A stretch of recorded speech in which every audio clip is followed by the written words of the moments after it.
un duo incontournable. Stone ne pensait pas devenir un jour chanteuse.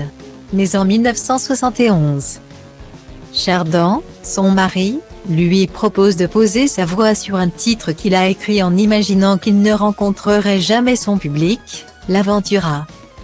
Coup du destin, les Français adorent la chanson qui devient rapidement un phénomène. Le duo est invité partout pour l'interpréter et les disques se vendent par milliers. Elle propulse le duo de jeunes mariés en haut de l'affiche. 5 ans auparavant, Stone et Eric Chardin se disaient oui lors d'un mariage loin de les laisser rêver.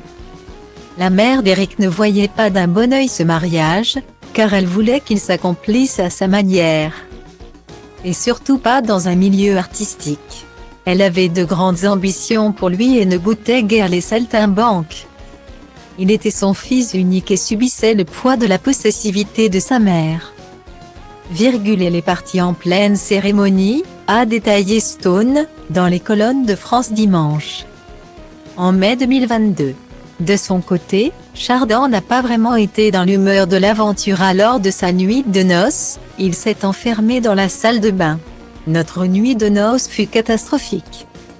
Mais ce mauvais souvenir n'a pas empêché le duo de vivre des jours heureux. Comme le révèle l'émission animée par Datalink People égale AE 61 A3 BCC 6 B8 A4 C premier 8588 A7 A26 FF 51890 Laurent Delahousse.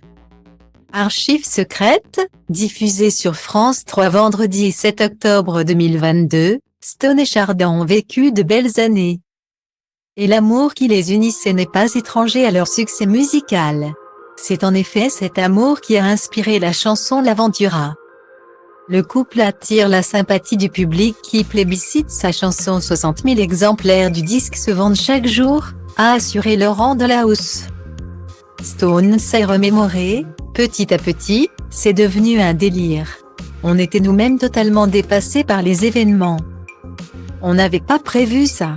Eric l'avait fait pour que ça ne marche pas. C'est invraisemblable. À l'époque, Joe Dassin n'était pas vraiment heureux pour ses amis, Joe Dassin était en pleine gloire. Il vendait ses disques comme des petits pains mais il se trouvait que là, c'était nous qui étions les plus forts. Il avait une caisse de Château Margaux qui était en jeu et il l'a mal pris en fait.